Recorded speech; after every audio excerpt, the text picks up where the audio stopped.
नमो अर्हन्ताणं नमो सेत्थाणं नमो आयर्याणं नमो वज्रायाणं नमो लोये सवसाहूणम् ऐसो पञ्चनमुक्कारो सर्वपापपणासनो मङ्गलानं च सर्वेशम् पढमं हवै मङ्गलम् पढमं हवै मङ्गलम्।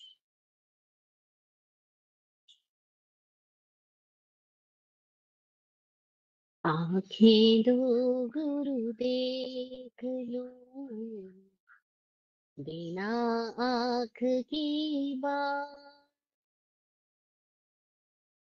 चरण धूल द्युति धन्य है होवे सत साक्षात गुरु जी, होवे सत साक्षात। कृपा करो मुझ पर निगंठा, कृपा करो मुझ पर।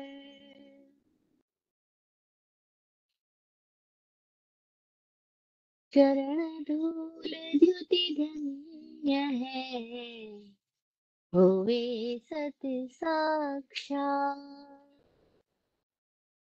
होवे सत साक्षात।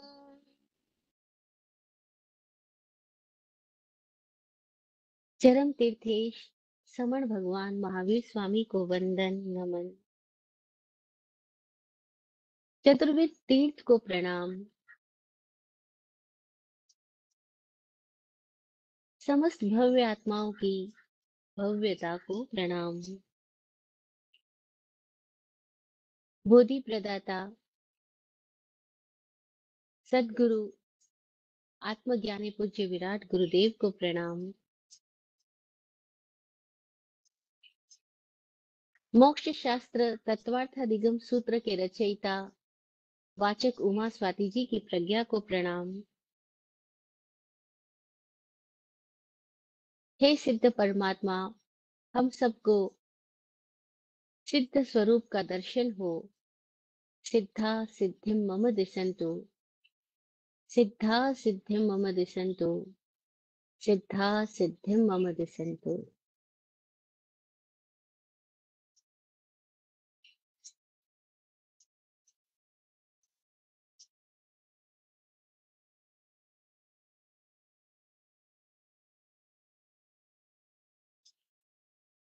जय हो।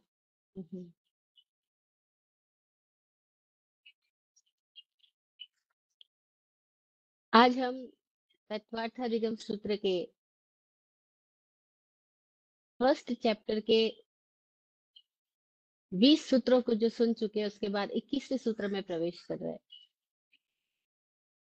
और ये जो 21वां सूत्र है, ये ऐसे है जैसे कोई अब प्राइमरी क्लास से सीनियर क्लास में आ जाए, क्योंकि अब तक हमने मति और शुद्ध ज्ञान के बारे में जाना। मति और शुद्ध ज्ञान एकदम प्राइमरी ज्ञान है, प्रारंभिक ज्ञान है, जो कि हम सभी लोग जन्म से लेकर के ही आए हैं। हम सबके पास वो योग्यता है ही कि हम सबके पास मति है और शुद्ध है। ये बात डिफरेंट है कि हमारी मति और हमारा शुद्ध जो है वो ज्ञान रूप है या अज्ञान रूप है।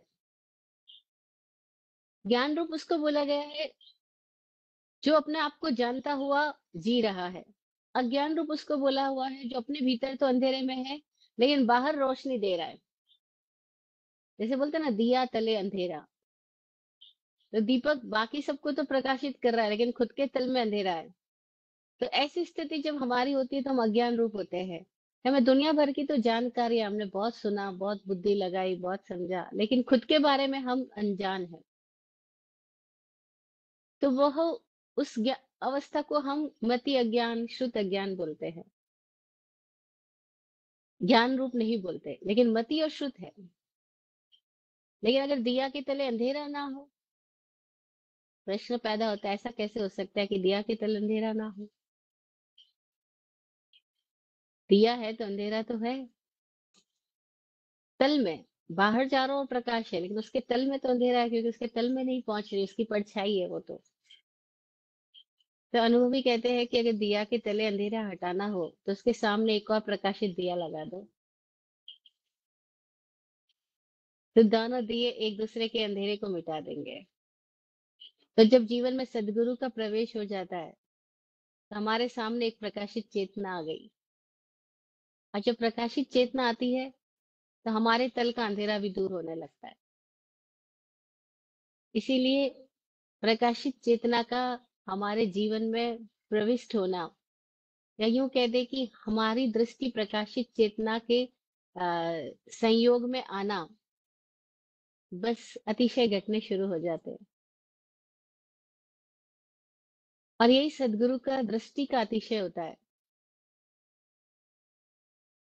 सवाल पैदा होता है, कैसे पहचाने कि ये सदगुरु है या नहीं? अलग अलग अनुभवी लोगों ने अलग अलग तरीके से इसे उत्तरित किया। थोड़े दिन पहले ये सवाल जब स्वामी जी से के सामने आया, तो स्वामी जी ने बोला, हम तो नहीं पहचान सकते वो सदगुरु है या नहीं, हम शिष्य हो गए तो हमारी शिष्य चेतना ऑटोमेटिकली उसकी तरफ आकर्षित होने लगेगी, जो गुरु है। तो जो शिष्य हो गए वो पहचान सकते हैं, जो शिष्य नहीं हुए वो पहचान ही नहीं पाएंगे। जैसे चुंबक में खींचने की क्षमता है, आकर्षण क्षमता है, लेकिन उसी लोहे को खींच सकती है जिस लोहे पे जंग ना लगी हो। तो ऐसे ही उसी शिष्य में जिसमें दंभ ना रहा हो, दंभ ना जगा हुआ हो, जिसका दंभ झुक गया है, उसी शिष्य को गुरु की चेतना भी आकर्षित कर पाती है। तो ये भी बड़ी मजेदार बात है कि हम पहचाने, हम उसी को तो जान सकते हैं जो हमसे छोटा हो, हमसे बड़ा उसको हम कैसे जान सकते हैं? गुरु तो हमसे बड़ा है, हमारी समझ के पार है उसकी समझ, हम कैसे समझ सकते हैं उसको? लेकिन हम शिष्य हो गए तो ऑटोमेटिकली उसकी तरफ खींचे चले जाएंगे, आकर्षित हो जाएंगे। विराट गुरु जी कहा करते कि सदगुरु की उपस्थिति में कुछ घटता है। सदगुरु की परिउपासना अतिशयकारी होती है। उसके पास बैठने से हमारे भीतर कुछ घटने लगता है, कुछ परिवर्तन होने लगता है। और वो परिवर्तन को हम, जरूरी नहीं है कि अपनी इंद्रियों से प्रत्यक्ष कर पाए, इंद्रियों से अनुभव कर पाए। वो कुछ ऐसा है जो इंद्रियों के पार हो रहा है, उसको अतिशय शब्द दिया गया। तो कहा उनका सानिध्य अतिशयकारी होता है।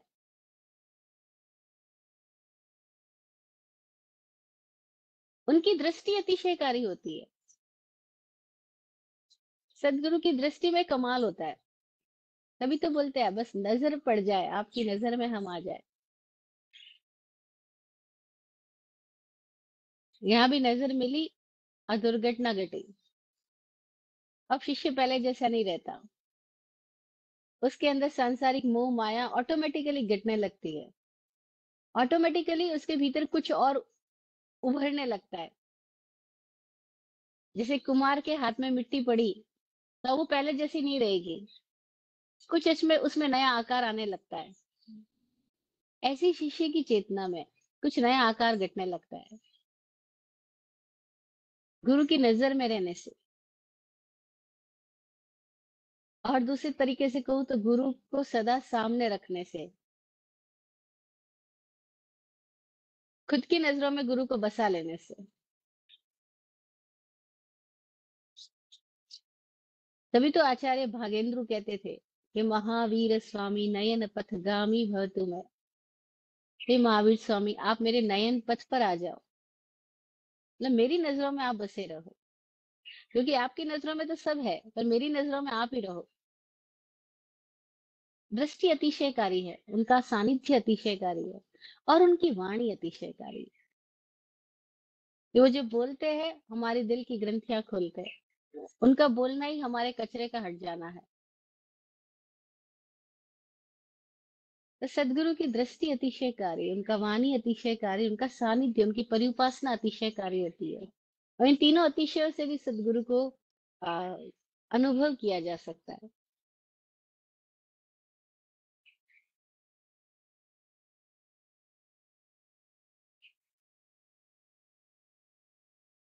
जब सदगुरु रूपी दिया हमारे सामने है, तो हमारे दिए के तले का अंधेरा यानी हमारे भीतर का अंधेरा दूर होने लगता है।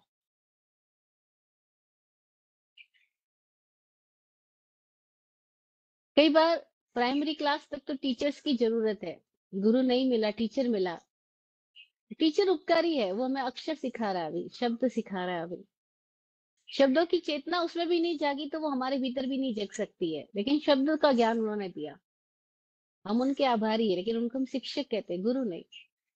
गुरु उनको कहते हैं जो शब्द नहीं सिखा रहे, जो अर्थ नहीं सिखा रहे, जिनकी उपस्थिति से चेतनागत कुछ स्थितियां बदल रही है, चेतना में परिवर्तन आ गए, उसको हमने गुरु कहा।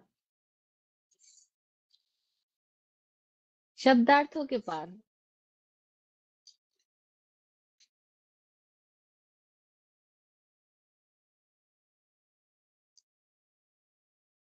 तो क्यों हम प्राइमरी क्लास से सीनियर क्लास में जाएंगे और कब जाएंगे?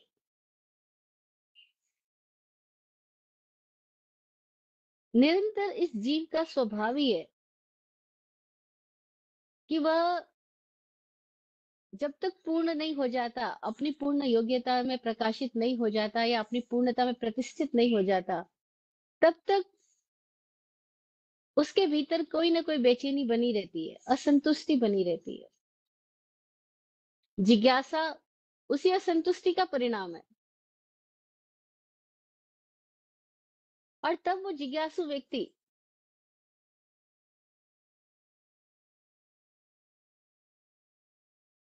कई बार अपनी जिज्ञासा में एकाग्र हो जाता है।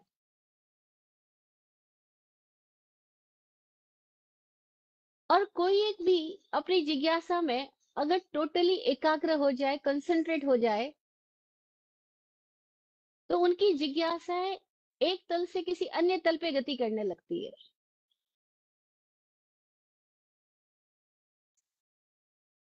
एक लेवल से किसी और लेवल पे हमें ले जाती है। और तब बड़ी विचित्र घटनाएं घटने लगती है कि अब आदमी की प्यास, भूख अब तक जिनसे तृप्त हो रही थी, अब उनसे तृप्त होना बंद हो गई है। अब उसे तृप्ति का कोई और स्तर चाहिए, तृप्ति का कोई और तल चाहिए। अब वो उस और तल की खोज में, कोई लोग नशे में जाते हैं और कोई लोग आंख बंद करके अपने भीतर चले जाते हैं। दोनों के जाने के पीछे का जो मोटिव है वो समान है, लेकिन दोनों की दिशाएं अलग अलग है। क्या हो रहा है? जो नशे की दिशा में जा रहा है उसके भीतर भी कोई एक गहरा असंतोष है मौजूदा स्थितियों से, कोई उसको तृप्ति का कोई नया तल चाहिए। असामान्य भूख प्यास के जो सामान थे उनसे उसकी भूख प्यास नहीं मिट रही है, कोई और तरह की प्यास है, कोई और तरह की भूख उसके भीतर लगी है। वो भी नहीं समझ पा रहा ये है क्या। उसको ऐसे निमित्त मिल गए तो वो ड्रग्स की दिशा में चला जाएगा। और वो ड्रग्स किसी भी तरह का हो सकता है, किसी भी तरह का मादक पदार्थ हो सकता है। क्यों मादक पदार्थ की दिशा में जा रहा है? क्योंकि कहीं गहरा असंतोष, कहीं गहरी अतृप्ति, कोई ये गहरे तल पे बुझना चाहती है, अपना स्थान, अपनी तृप्ति पाना चाहती है। और वो जाता तो है नशे की दिशा में, और तब क्या होता है, कुछ क्षणों के लिए वो इन सेंसरी एक्सपीरियंसेस से कोई डिफरेंट एक्सपीरियंस में जाने को आतुर होता है।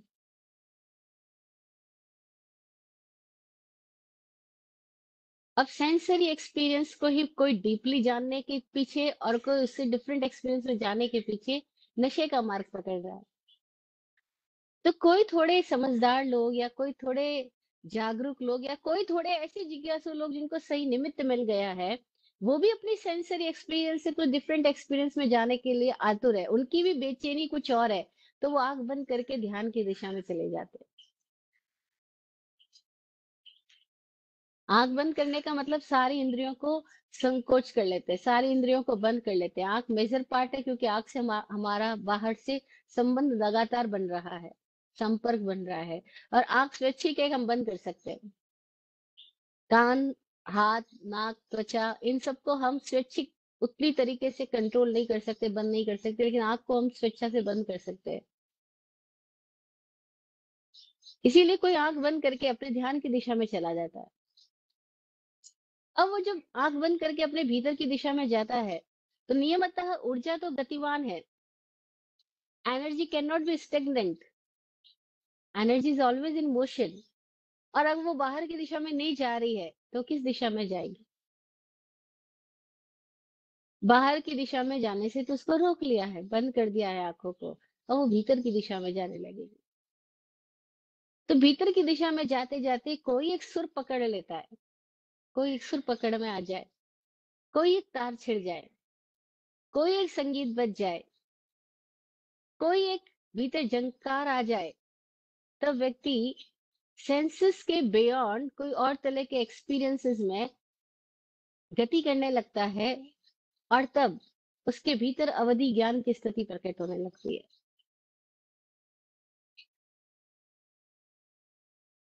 इसलिए मति और शुद्ध दो ज्ञान को प्राइमरी कहा, अवधि ज्ञान को सेकेंडरी कह सकते हैं। और वो थोड़ा सीनियर हुआ है, वो सीनियर स्थिति में आने लगा है। तो सूत्र क्या है? 21वां सूत्र जिसको हम आज ले रहे हैं, वो सूत्र है द्विविधो वधि। द्विविधो वधि का मतलब है दो प्रकार का अवधि ज्ञान होता है। द्विविधा, दो प्रकार का अवधि ज्ञान है, द्विविधो वधि। ये 21वां सूत्र। 22वां सूत्र है वो द्विविध कौन से है, तो उसका नाम बताया, तत्र भव प्रत्ययो नारक देवा नाम। दो प्रकार में से पहला है भव प्रत्यय, और भव प्रत्यय है नारकी और देवताओं को। और फिर इसके साथ ही लगा हुआ तीसरा सूत्र है, क्योंकि जब दो प्रकार बताए तो दोनों प्रकारों को तो बताना होगा। उसके साथ ही नेक्स्ट सूत्र है, यथोक्त निमित्त षड विकल्प शेषाणाम। जो दूसरे प्रकार का अवधि ज्ञान है, यथोक्त निमित्त से वो 6 प्रकार का है, 6 विकल्प वाला है। जो शेष है अवधि ज्ञान, जो दूसरी प्रकार का है, वो कोई निमित्त से होने पर 6 प्रकार का भी हो सकता है। ऐसी बात उन्होंने कही है। छोटा सा सूत्र है, इसके अंदर केवल संकेत है, केवल सूचना है, केवल इशारा है। अब इस संकेत से या सूत्र रूपी धागे से कोई यात्रा करेगा, तो उसके भीतर में वो स्थितियां खुलने लगेगी। वो जानने लगेगा कि अवधि दो प्रकार का है। अवधि क्या है, पहले इसको समझ लें हम, क्योंकि मति और श्रुत को हमने सिंपली समझा। मति बोले तो माइंड का नॉलेज हो गया, बुद्धि से कुछ ज्ञान हो गया, कुछ बौद्धिक जानकारियां हो गई। शुद्ध ज्ञान को हमने कैसे समझा, कि जो हमको सुनने से, मुख्यतः सुनने से, समझने से जो मिला। सुनने को हमने जब सुना और उसका निष्पक्ष हो गए, हम सुनते हुए निष्पक्ष रहे, तो हमारे भीतर जो बोध प्रकट हुआ वो शुद्ध ज्ञान है। निष्पक्ष होकर के सुना, मौन होकर के सुना, भीतर कोई भी धारणा से मुक्त होकर के, कोई भी जजमेंट किए बिना सुना। जनरली तो हम जजमेंटल हो जाते हैं, पर बिना किसी प्रेजुडाइज, बिना किसी जजमेंट के हमने मात्र सुना, तो हमारे भीतर कुछ एक, बाहर के सुनने के साथ भीतर कुछ उजागर हुआ, भीतर कुछ बदला, भीतर कुछ प्रकटा, उसको हमने शुद्ध ज्ञान बोला है। तो मति और शुद्ध सीधा सीधा समझ में आ रहा है अभी तक। अब अवधि क्या है? ये नया शब्द है अवधि। अवधि का मतलब क्या है? तो संस्कृत भाषा बड़ी मजेदार है, इसमें एक शब्द के अनेक अर्थ है ना। बहुत रिच लैंग्वेज है संस्कृत। आज तो कंप्यूटर की कोडिंग करने वाले लोग जान रहे हैं कि अगर कंप्यूटर को और गहराई से समझना है, कमांड देना है, तो उसको संस्कृत में कमांड देंगे तो मजेदार हो जाएगा। तो आज जितना संस्कृत भाषा का पुनर्जागरण हो रहा है वो अद्भुत है। बीच में कई सालों तक संस्कृत भाषा को लोग गौण कर रहे थे, लेकिन अब वापस संस्कृत सीखा जा रहा है। अमेरिका में और जगह जगह कई सारे देशों में यूनिवर्सिटीज में संस्कृत लैंग्वेज पे ही एक डिफरेंट यूनिवर्सिटी डेवलप हो गई। संस्कृत लैंग्वेज में बहुत सारे फैकल्टीज डेवलप हो गए। जबरदस्त बात है। तो अवधि शब्द हम कह रहे हैं, ये सिर्फ संस्कृत का शब्द है, इसके अनेक अर्थ है। अव अलग हटकर, अव शब्द का एक अर्थ होता है अलग हटकर, धी का अर्थ होता है ज्ञान। अब तक के ज्ञान से कुछ अलग हटके जो ज्ञान है उसको अवधि ज्ञान कहा गया है। अव शब्द का एक अर्थ अलग हटके, और धी यानी ज्ञान, द्युति, प्रकाश, कोई ऐसी क्षमता, कोई बुद्धि की कोई ऐसी स्थिति जो अब तक की स्थितियों से डिफरेंट है। अब तक क्या हो रहा था, इंद्रियों से ज्ञान हो रहा था। अवधि ज्ञान के लिए मजेदार बात क्या है कि ये इंद्रियों के पार का ज्ञान है। अब तक मति और शुद्ध ज्ञान में फाइव सेंसेस भी जरूरत थी और मन की भी जरूरत थी। अवधि ज्ञान में मन तो काम आ रहा है लेकिन इंद्रियां काम नहीं आ रही अभी। बिना इन पांचों इंद्रियों की सहायता के भी वो ज्ञान हो पा रहा है। इसलिए उसको कहा अब तक होने वाले ज्ञान से कुछ अलग हटकर ज्ञान है। उसको अवधि शब्द बोला, अवधि ज्ञान। लेकिन फिर अवधि क्यों बोला, फिर उसका एक नया दूसरा अर्थ और भी है कि अवधि का अर्थ होता है सीमा, लिमिटेशन। जैसे हम बोलते हैं ये कालावधि, ये देशावधि। तो इस काल अवधि यानी इस समय तक की सीमा।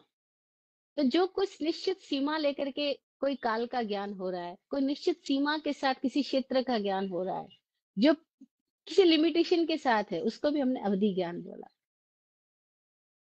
एक और अवधि शब्द का अर्थ क्या है कि इसको बोला अव यानी नीचे का। जैसे उच्च, ऊपर की स्थिति, अव यानी नीचे की स्थिति। तो जो नीचे की स्थिति का ज्ञान है उसको अवधि ज्ञान बोला। नीचे की स्थिति का ज्ञान क्यों बोला, क्योंकि पांच ज्ञानों में से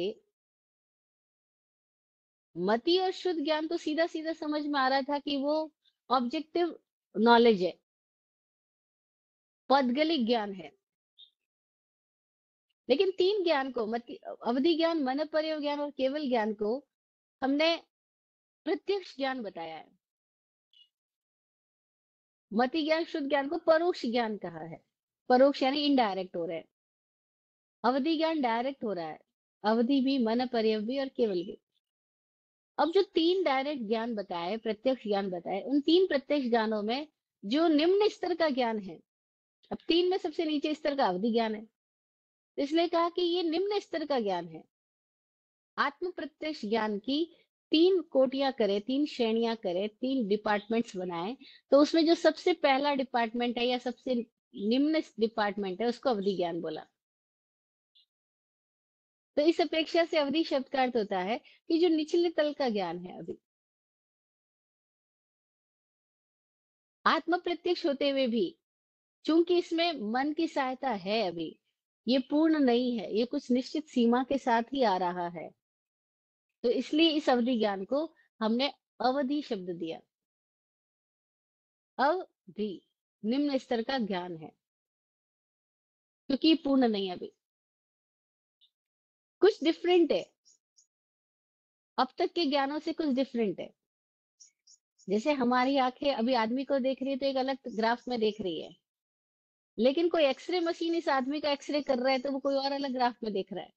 वो भी आदमी को ही तो देख रहा है, लेकिन वो हमारे भीतर कुछ और अलग पोजीशन को देख रहा है, कोई और अलग स्थिति को वो परसीव कर रहा है। ऐसी अवधि ज्ञान होता है, तो परसेप्शन कुछ डिफरेंट हो गया।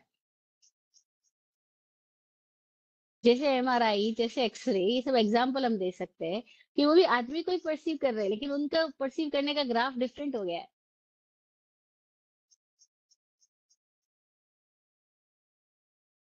अब ये जो अवधि ज्ञान है, इसकी एक और खूबी क्या है,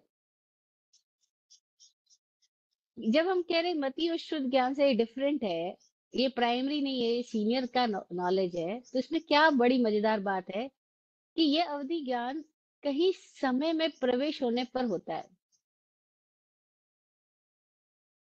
यानी 2 ज्ञान जो थे पहले वाले, वो सेंसरी नॉलेज है, वो स्पेस में मूव कर रहे हैं। लेकिन अवधि ज्ञान जो है, वो स्पेस से टाइम में हम पहुंच गए हैं। अब इस बात को कैसे समझना है, स्पेस और टाइम को? तो इस पे थोड़ी सी हम बात चर्चा करें, जो मैंने पूज्य विराट गुरु जी से सुन करके जानी है, वही बात मैं आपके सामने शेयर कर रही हूँ। गुरु जी कहा करते थे कि एग्जिस्टेंस को समझने के 4 डायमेंशन ले अगर हम, तो 4 डायमेंशन में से पहले के 3 डायमेंशन जो है वो स्पेस के हैं। स्पेस में कोई भी चीज जो हमें दिखाई देती है, वो 3 आयाम में दिखाई देती है, लंबाई, चौड़ाई और ऊंचाई। लेंथ है, विड्थ है और हाइट है। अभी हमारे सामने कोई भी ऑब्जेक्ट है, जैसे आपके सामने अगर आपका कंप्यूटर है, आपकी टेबल है, तो आप उसको कैसे देख रहे हो, कितने डायमेंशन में देख रहे हो? लंबाई में, चौड़ाई में और ऊंचाई में, 3 डायमेंशन में देख रहे हो। ये तीनों डायमेंशन स्पेस में है, आकाश में है, खाली स्थान में है। आकाश मतलब रिक्त स्थान। लेकिन ये जो आपके सामने कंप्यूटर है, टेबल है, चेयर है, मग पड़ा है, पानी की बोतल रखी है, कोई फ्रिज खड़ा है, कुछ भी आपके सामने है, इसका एक और डायमेंशन भी तो है इसके एग्जिस्टेंस का। वो क्या डायमेंशन है? ये अभी आपके सामने है, इसके पहले भी ये कहीं था किसी रूप में, इसके बाद में भी ये कहीं है किसी रूप में। एग्जाम्पल से समझे, अगर मिट्टी का घड़ा आपके सामने पड़ा है, तो ये मिट्टी का घड़ा घड़े बनने से पहले भी किसी रूप में था, मिट्टी रूप में था। फर्नीचर आपके सामने पड़ा है, ये पहले भी किसी रूप में था, लकड़ी रूप में था, पेड़ के रूप में था। आज अभी किसी और फॉर्म में आपके सामने है, कल किसी और फॉर्म में ये हो जाएगा। मिट्टी का घड़ा हो सकता है वापस मिट्टी बन जाएगा, फर्नीचर वापस लकड़ी का टुकड़ा बन जाएगा, या कोयला बन जाएगा, या जमीन में चला जाएगा। इसका जो चौथा डायमेंशन है, इसके एग्जिस्टेंस, इसके एग्जिस्ट होने का, इसके अस्तित्व में रहने का, वो है टाइम, समय। अभी हम जिस समय को परसीव कर पा रहे हैं, वो हमारी इंद्रियों की क्षमता जितना ले सकती है उतना ही समय हम देख रहे हैं। लेकिन समय तो उतना ही नहीं है। समय, अनुभवी लोग बोलते हैं कि वो तो अखंड है, लेकिन हम उसको खंड खंड ही देख पा रहे हैं। क्योंकि हमारे पास देखने के जो साधन है वो 5 इंद्रियां है, और वो पांचों इंद्रियां खंड खंड ही ग्रहण कर सकती है। जो मन है वो खंड खंड ही ग्रहण कर सकता है, अखंड ग्रहण नहीं कर पा रहा, क्योंकि हमारे पास में उतनी क्षमता नहीं है। जैसे आप कहो कि आप समुद्र के अंदर खड़े हो गए और आपको समुद्र में से पानी निकालना है या तालाब में से पानी लेना है, तो आप तालाब तो इतना सारा पानी लिए हुए है, लेकिन आप तालाब में से कितना पानी निकाल सकते हो? आपके पास 5 लीटर का बर्तन है तो उतना, 10 लीटर का है तो उतना, 50 लीटर का है तो उतना। तो हमारी क्षमताएं जितनी है हम उतना ही तो पानी निकाल सकते, उससे ज्यादा हम निकाल नहीं सकते। तो क्या बोला अनुभवी लोगों ने कि समय तो अखंड है, और पदार्थ रूप बदलता हुआ भी सदा मौजूद है, लेकिन हम उसकी शाश्वत मौजूदगी को नहीं ले पाएंगे, क्योंकि हमारे पास लेने की अभी क्षमता नहीं है। तो हम उसको कितना लेते हैं, खंड खंड ले रहे हैं। जो वो खंडित ज्ञान है, खंड खंड खंड, टुकड़ा टुकड़ा जानकारियां है, अब हम इस टुकड़ा टुकड़ा जानकारियों को पकड़ के तो इतना लड़ाई झगड़ा वाद विवाद कर रहे हैं।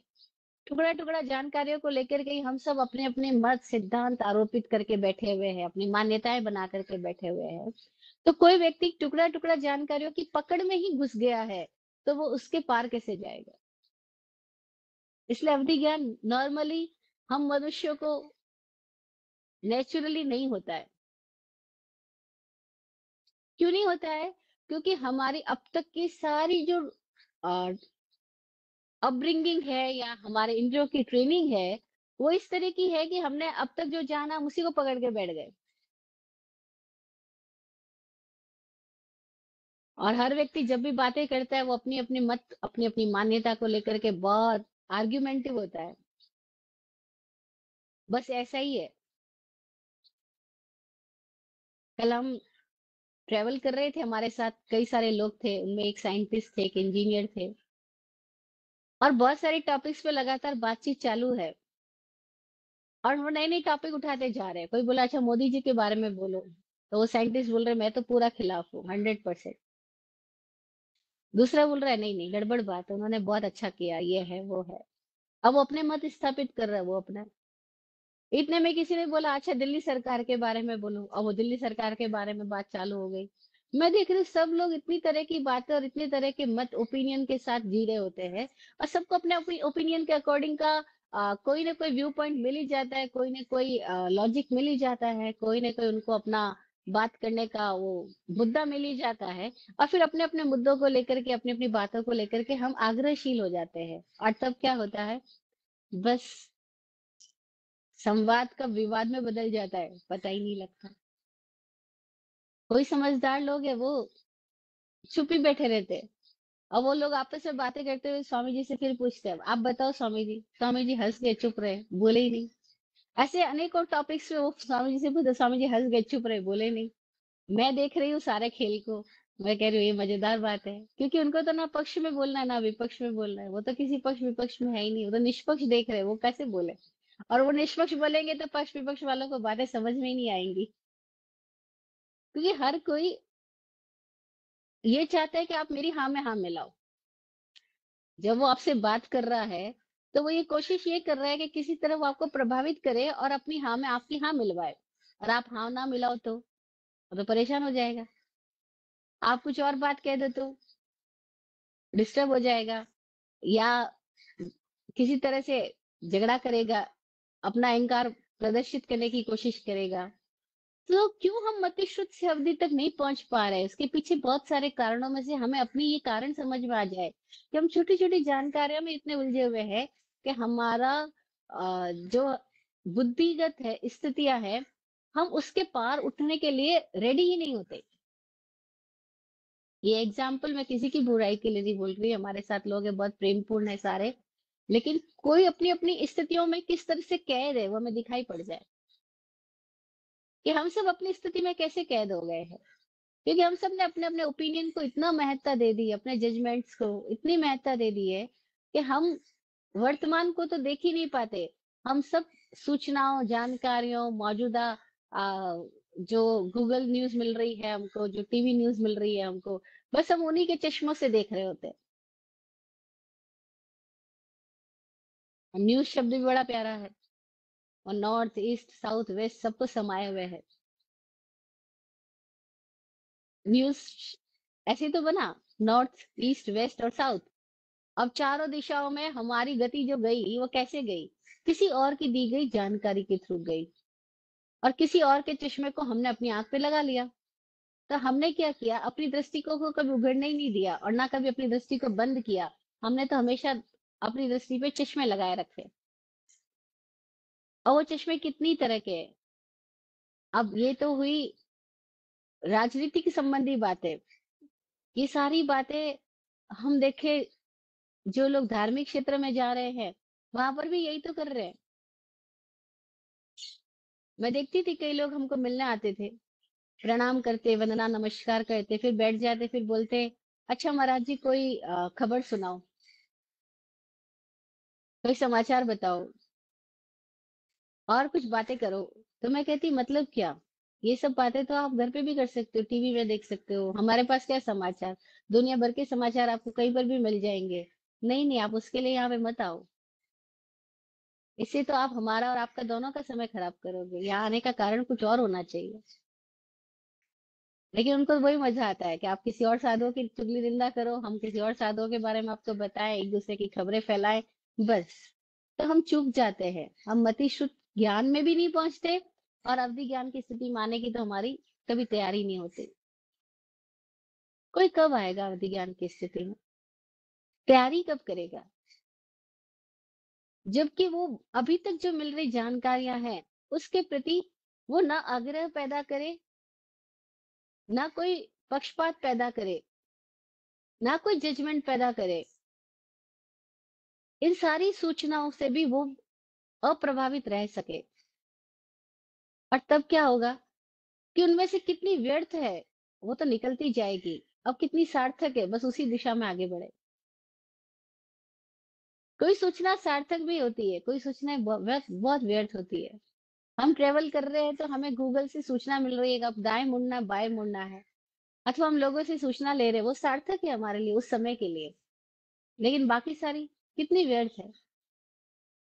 तो हमें ये निरंतर अपने भीतर एक ऑब्जर्वेंट होना होगा कि हम व्यर्थ से मुक्त होते जाए और सार्थक को ही दिशा में पकड़ते जाए।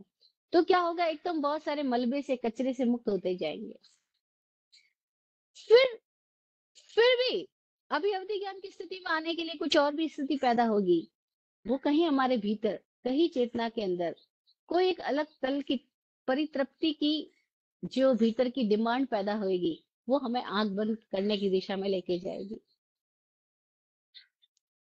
और तब कोई लोग समय में ट्रेवल कर पाएंगे, समय में प्रवेश। अब ये समय का प्रवेश कहाँ होगा, बाहर नहीं, भीतर से ही होगा। इसलिए इस ज्ञान को प्रत्यक्ष ज्ञान बोला। ये बाहर से नहीं हो रहा है। कोई न्यूज से अवधि ज्ञान नहीं पैदा हो सकता है।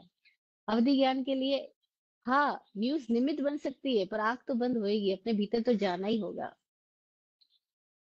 कोई समाचार, कोई प्रवचन, कोई वृत्तांत, कोई घटना, कुछ सुना और वो निमित्त बन सकता है, लेकिन जाएगा कहाँ निमित्त बनने के साथ, व्यक्ति भीतर जाएगा।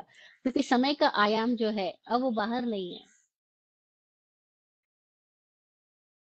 टाइम ट्रेवल करना है तो बाहर से पॉसिबल नहीं है।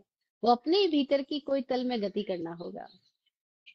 जैसे बोलते तैरना है तो आपको जलाशय में ही जाना पड़ेगा, किसी किसी जल में ही जाना पड़ेगा। बिस्तर पे बैठ के या कुर्सी पे बैठ के तैरना नहीं सीखा जा सकता है। ऐसी अवधि ज्ञान है तो समय में जाना होगा। वो समय का आयाम है। फोर्थ डायमेंशनल नॉलेज है ये अवधि ज्ञान।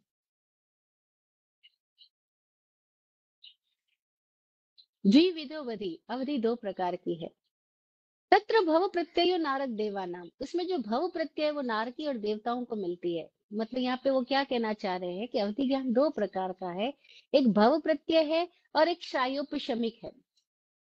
भव प्रत्यय का मतलब है कि जो भव से ही, जन्म से ही पैदा हो जाता है, जिसके लिए कारण उनकी प्रज्ञा नहीं है, उनका अपना कोई श्रेयोक्षम या पुरुषार्थ नहीं है, वो जन्म से ही पैदा हो रहा है। ये क्या बात हुई। हाँ जी, ये भी एक बात है। नरक और देवता का जो स्थान है, वहां पे नारकी और देवता की स्थिति अपने आप में ही समय की स्थिति है। इसलिए उनको समय में ही वो पैदा हो रहे हैं, समय में ही वो जी रहे हैं, इसीलिए उनको भव प्रत्यय कह दिया गया। कि वो टाइम में ही उनको अवधि ज्ञान होता ही है, पैदा होने के साथ ही अवधि ही होता है। वो ज्ञान रूप हो या अज्ञान रूप हो। अज्ञान रूप है तो उसको विभंग ज्ञान बोलते हैं, ज्ञान रूप है तो उसको अवधि ज्ञान बोलते हैं।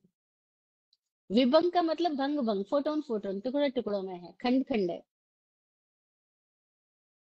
नारकी और देवताओं को जन्म के साथ ही अवधि ज्ञान होता है, भव प्रत्यय अवधि ज्ञान है ये।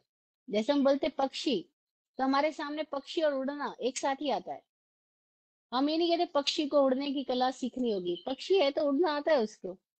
वो जन्म जाति उड़ने की कला अपने में लेकर ही आया है।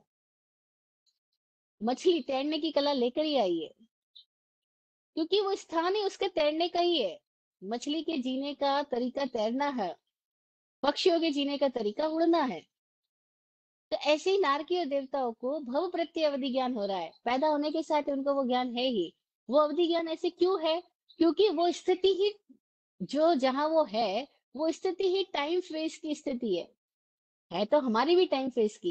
लेकिन हमारे अंदर कुछ और तरीके का डेवलपमेंट है, उनके अंदर कुछ और तरीके का डेवलपमेंट है।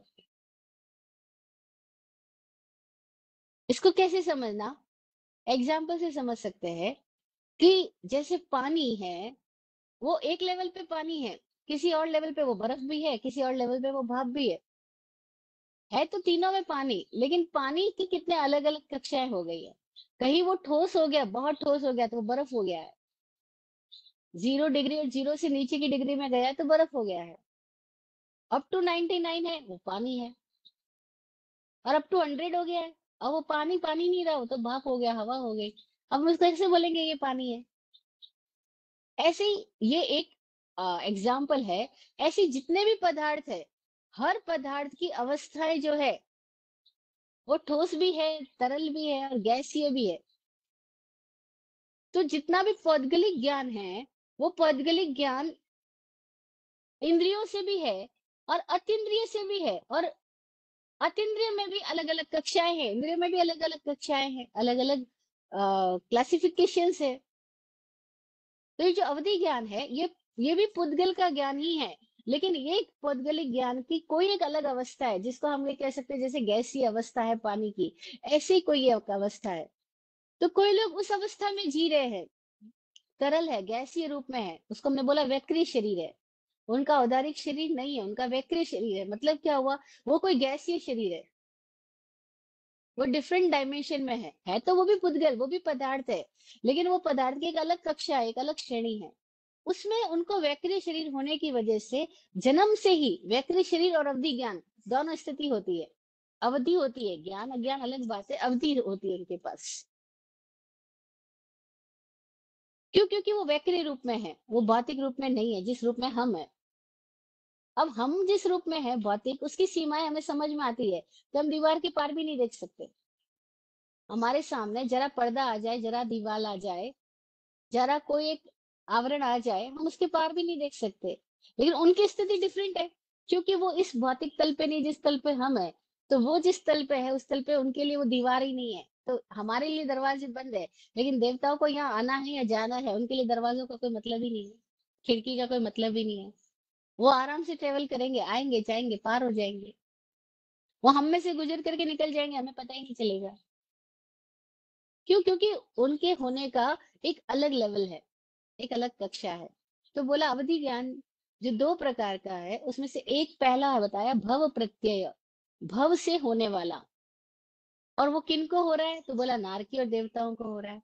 क्यों हो रहा है? क्योंकि उनका शरीर ही वैसा, उनकी रचना ही वैसी है, उनकी जिंदगी वैसी है, वो टाइम में ही ट्रेवल कर रहे हैं। वो हमारे जैसे स्पेस में नहीं है, क्योंकि वो भौतिक रूप में, स्थूल रूप में नहीं है, वो वैक्रिय रूप में है। ये हम अपने लेवल पे समझने के लिए इन एग्जाम्पल्स का सहारा ले रहे हैं। हकीकत क्या है वो बहुत डिफरेंट है और भी, लेकिन उस हकीकत को केवल प्रत्यक्ष किया जा सकता है, एक्सपीरियंस तो किया जा सकता है, लेकिन उसको हम अपने तल पे एक्सप्रेशन करने जाएंगे तो फिर डिफरेंट स्थिति पैदा हो जाएगी। और हम, मैं तो बड़ी जुर्रत कर रही हूँ कि जिसको एक्सपीरियंस नहीं कर रही हूँ उसको एक्सप्रेस कर रही हूँ।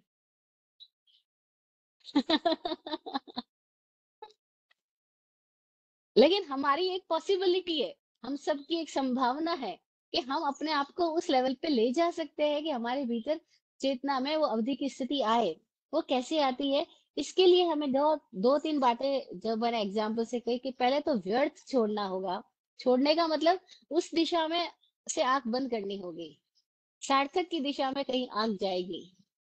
अब सार्थक की दिशा में जाने की के लिए खोज की स्थिति तो दोनों में समान होगी, लेकिन कोई चला जाएगा मादक द्रव्य में, कोई चला जाएगा अपने भीतर की मादकता में, भीतर की स्थिति में। अब जो कोई भीतर की स्थिति में जाएगा, उसके लिए मेडिटेशन, जिसको भगवान ने सामायिक बोला। सामायिक क्या है? समय में प्रवेश करने की साधना। जो समय में प्रवेश करे उसको सामायिक बोला भगवान ने। ना कि आज जो सामायिक हो रही है, कोई मुंहपत्ती बांध के बैठा है, कोई लगातार मुंहपत्ती की पलिमना कर रहा है, कोई प्रवचन सुन रहा है, कोई सामायिक किताबें पढ़ रहा है, गीत गा रहा है, कहानियां सुन रहा है और सोच रहा है सामायिक हो गई, इससे कोई लेना देना नहीं। जो महावीर भगवान ने सामायिक बताई, जो उन आत्म ज्ञानियों ने सामायिक बताई, वो सामायिक आज हमारे यहाँ सामायिक शब्द तो बहुत है, लेकिन सामायिक वो कहीं है ही नहीं। करप्ट हो गया सब कुछ। अरे करप्शन हमने किया, काश समझ में आ जाए। सामायिक क्या है? समय में प्रवेश। समय का मतलब क्या है? अस्तित्व का वो चतुर्थ आयाम, जहां आकाश के तीनों ही आयाम समाहित हो गए हैं। वहां अब लंबाई चौड़ाई ऊंचाई में ट्रेवल नहीं है, वहां ट्रेवल टाइम में है। लेकिन वो कैसे होता है? उसके लिए अपने भीतर कोई संधि में प्रवेश करना होता है। और अपने भीतर संधि में प्रवेश करने के लिए अभ्यास रूप है सामायिक, कि किसी तरह से हम इस अभ्यास को करते हुए अपने भीतर प्रवेश कर सके। इसी को आज हम मेडिटेशन टेक्निक्स बोल सकते हैं। आज हमें महावीर ने जो सामायिक दी, जिस तरीके से उन्होंने बताई, वो तरीके ना तो हमें ज्ञात है, ना उन तरीकों से हम कर पा रहे हैं, कर सकते हैं। तो आज के लिए कोई कंटेम्परेरी ऐसे ज्ञानी लोग है ही, हुए ही है, जिन्होंने हम हमारी स्थिति को देखते हुए हमारे लिए कैसे हम अपनी संधि में प्रवेश कर जाए, उसके मार्ग सुझाए हैं, उसकी विधियां डेवलप करके दी है। जैसे विपश्यना बड़ी कॉमन विधि है, कैसे हम सांस को ऑब्जर्व करते करते कहीं एक संधि में प्रवेश कर जाए, कि सांस का परिवर्तन हो कहाँ रहा है, कब ये ऑक्सीजन कार्बन डाइऑक्साइड में बदल जाता है, ये सांस भीतर कहाँ जाती है, कहाँ से चेंज होके बाहर आती है, अपने साथ क्या लेके जाती है, क्या लेकर आती है। कहीं हम सजग होके देख पाए तो एक स्थिति पैदा होगी, एक ओपनिंग हो जाएगी। और जिसके भीतर एक बार ओपनिंग हो गई, अपने भीतर वो प्रवेश कर पाया, अब उसे हैरानी होगी, अब इस इंद्रियों की जरूरत ही नहीं बची। जैसे बचपन से ही अगर किसी व्यक्ति को लकड़ी पकड़ के चलाना सिखा दिया गया हो, और फिर किसी दिन उसे समझ में आए कि लकड़ी की तो जरूरत ही नहीं, मैं तो अपने पैरों के बल पे ही चल सकता हूँ, बताओ उसको कितना मजा आएगा। अरे अब तो लकड़ी की जरूरत ही, मैं तो अपने पैरों से चल सकता, तो मुझे गलत कंडीशनिंग दे दी गई थी लकड़ी के बल पे चलने की। ऐसे ही हमें भीतर इतना मौज आएगा जिस दिन ये पता लग जाए कि इन इंद्रियों के बिना भी मैं तो जी सकता हूँ, इंद्रियों के बिना भी मैं देख सकता हूँ, इंद्रियों के बिना भी मेरा सब कुछ काम संभव है। अरे लकड़ी के बिना मैं अपने पैरों के बल पे चल सकता हूँ। अवधि ज्ञान की स्थिति उसको बोला, पांच इंद्रियों की सहायता के बिना कहीं भीतर कोई ट्रेवल कर पाया। अब वो भी देख पा रहा है, लेकिन अब उसको देखने का जो विषय है वो भौतिक पदार्थ का ही शरीर आकृति नहीं है। शरीर के भीतर भी कोई एक आकृति है, जो भी शरीर की आकृति बन रही है, उस आकृति के साथ एक और आकृति मौजूद है, उस आकृति को वो परसीव कर पाएगा। जितने भी आकार हम देख रहे हैं, जितने भी पदार्थ हम देख रहे हैं, इनको देखने का एक डायमेंशन अभी हमारे सामने है, इसके सिवाय भी कोई और डायमेंशन है जिसमें हम इन पदार्थों को देख सकते हैं, समझ सकते हैं। वो डायमेंशन उसके सामने खुल जाएगा। लेकिन वो डायमेंशन खुले क्यों, क्या जरूरत है?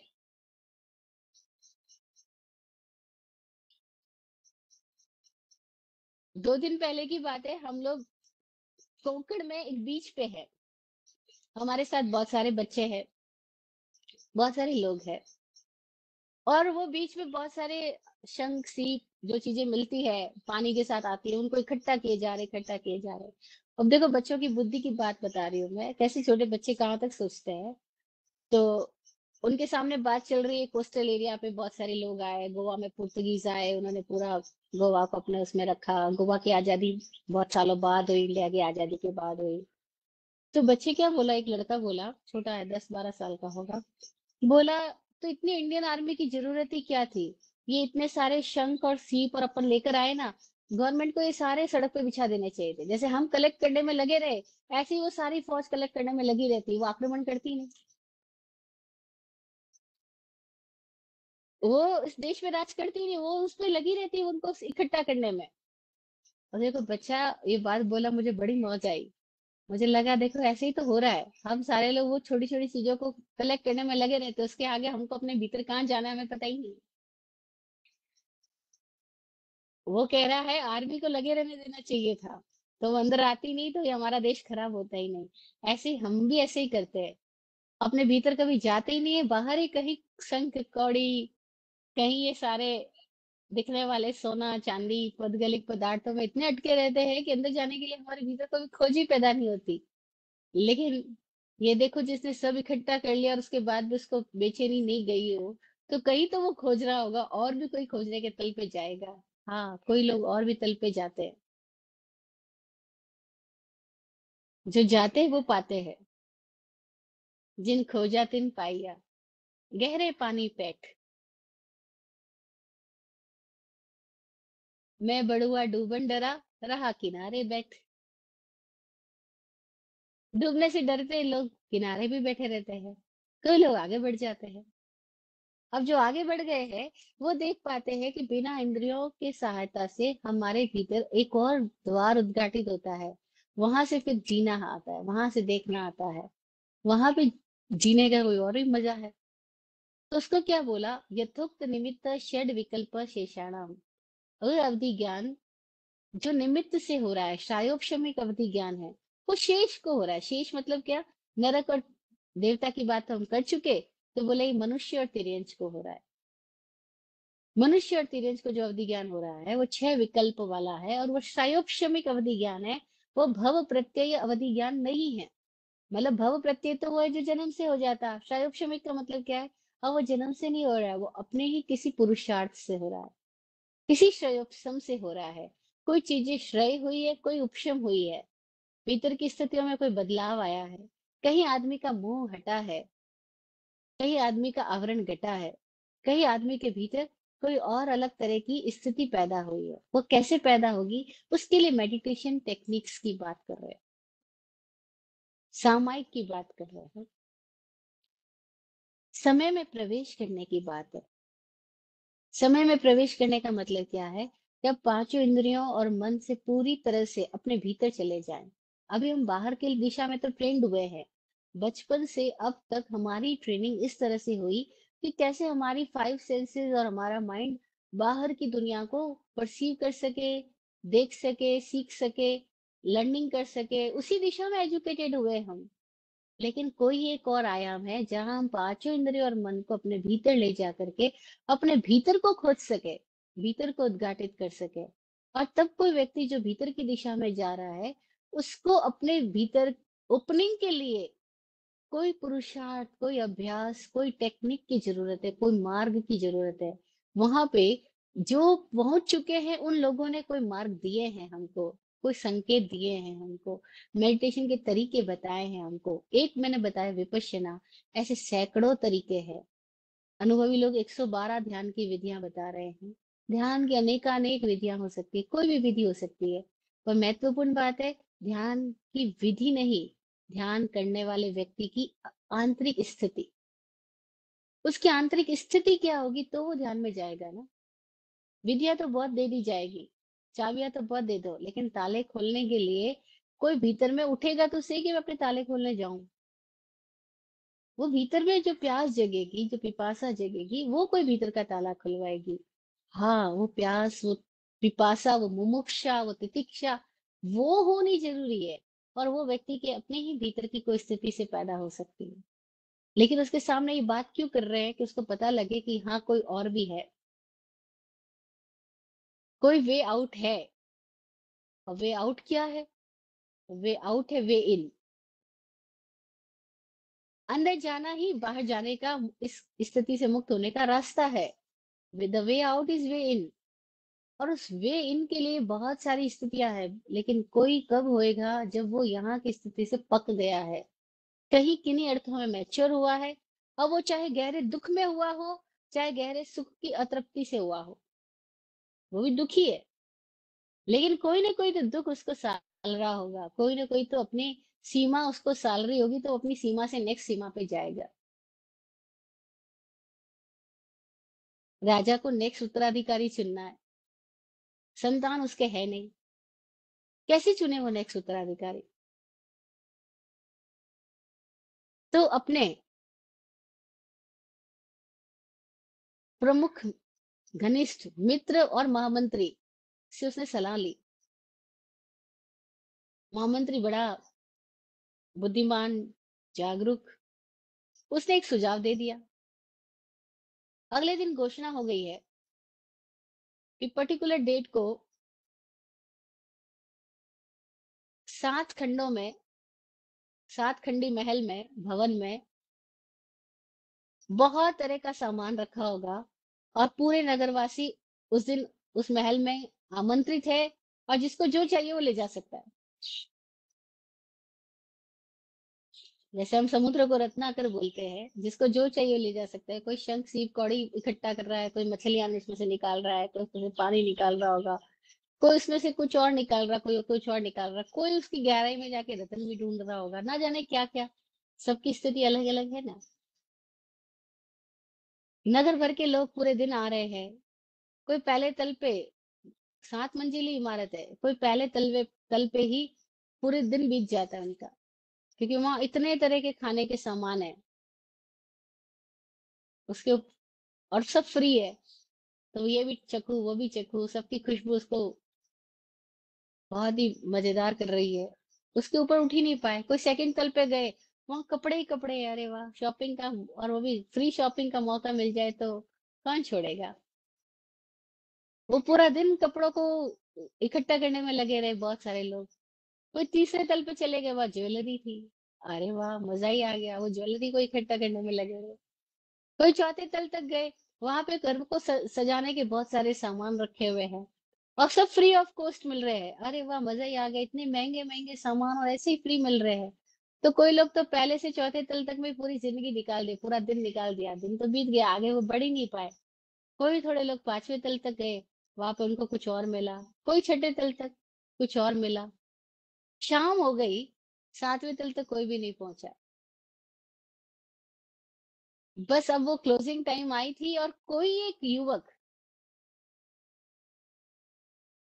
7वें तल तक एक युवक पहुंचा और उसने देखा 7वां तल पूरा खाली पड़ा है।